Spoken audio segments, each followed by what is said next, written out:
Malapit na nga ang concert ng SB19 sa Dubai.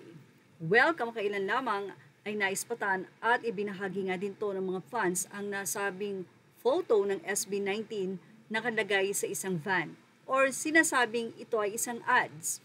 Siguro ginawa ito upang ang bus na ito ay makaikot sa Dubai at syempre maipromote na rin ang kanilang simula at wakas concert doon na magaganap sa 11 ng Oktubre.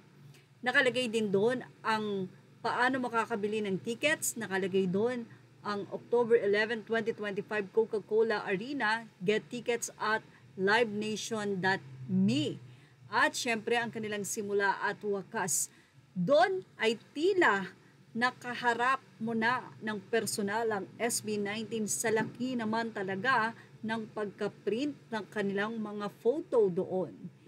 At ito pa ang isang nakaka-proud sa isang fan. Ibinahagi niya at nakita na umiikot nga sa Dubai ang nasabing bus na ito.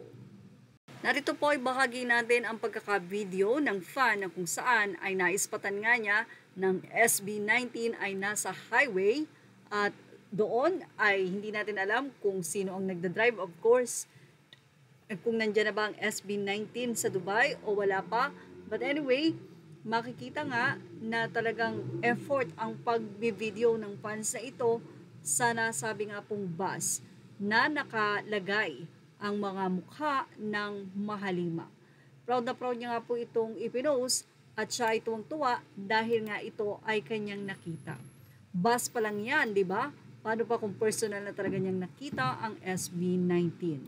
So, effort na effort talaga. Mas malapit na tignan, ayan po, ay napakaganda talaga ng nasabing bus na ito. Anyway, congratulations naman sa Encantadia. Dahil ayon sa update ng GMA Drama, Avisala Eshma, ang unang pagpasok ng bagong henerasyon ng mga sangre sa Devas ay umabot ng 20 million views across all over social media account. All official social media account ng GMA. 20 million at yan ay nandiyan nga po si Justine. So alam na, 18.